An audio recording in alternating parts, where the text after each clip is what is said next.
Aga nga kami pinauwi ni teacher dahil may meeting nga daw sila. Eto nga, sinundo na nga agad kami ni tatay. Dahil sakto nga may importanteng lakad nga din pala kami ngayon. Pinili ko nga muna ilihim ito sa inyo. At syempre, di pa naman din ako sigurado kung makakaya ko nga matupad ito. At sa awa naman nga ng Diyos, ngayon nga ay blessed tayo. Sa mga hindi nga nakakaalam, isang linggo na nga laang at magbe-birthday na nga ako. Matagal na nga din ako sumasahod sa pagblablag ko. Ang iba nga sa kinita ko ay itinabi ko para nga dito. Ito nga at pupuntahan na nga namin ni mama at tatay. Itong matagal ko nang gustong iregalo sa sarili ko. Siyempre sa pamilya ko. Habang binabaybay nga namin ang daan papunta dito, ay masayang masaya nga ako. At siyempre kinakabahan din ako dahil ang lalim pala ng daan dito. Mukha hindi nga kakayanin ni Parayo. Ito nga at nakarating na nga kami. Halina at tuloy po kayo. At samahan niyo akong libutin itong matagal ko na pinag-ipunan para iregalo sa sarili ko at sa pamilya ko.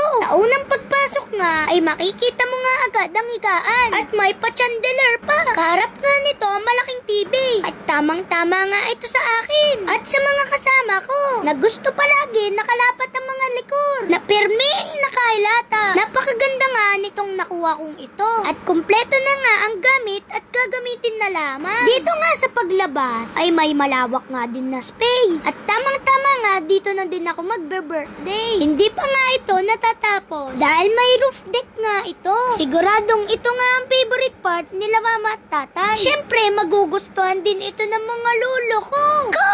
Alam na, kahit dine ay madelay, ay husay ang mga yun sa pagbarik dine. Eto naman ang paborito ko. Nakikita nyo ba ang nakikita ko? Sabihin nyo nang ako'y maitay. Kahit ako'y magkulay-ulay, maghapon ako dine magbababa. Napakaganda nga ng view dito sa taas. At tanaw na tanaw din ng bundok makulot. At syempre, hello neighbors! Dali-dali na nga akong bumaba at excited na nga agad akong silayan itong swimming pool. Sigurado mag-e-enjoy nga dito ang mga pinsan ko dahil pinangarap namin itong lahat. Ang ganitong bahay na may swimming pool. Aminin nyo, kapag nag-drawing kayo ng bahay, di nawawala ang swimming pool sa tabi nito. Sabi ko nga kila mama ay pasado na ito sa akin. At dito na nga gaganapin ang birthday ko kasama ang buong pamilya ko. Tamang-tama nga ang napili namin ito dahil may maliliit din akong pinsan at siguradong mas mag-enjoy nga sila dito sa higaan. Dito nga ay pwede na din mag-videoke. Meron nga din dito mga board games. At kung sila nga ay naboboard, ay pwede sila mag-board game. Kaya siguro tinawag na board game. Ano daw? Para nga sa mga magulang ko, salamat dahil sinuportahan niyo ako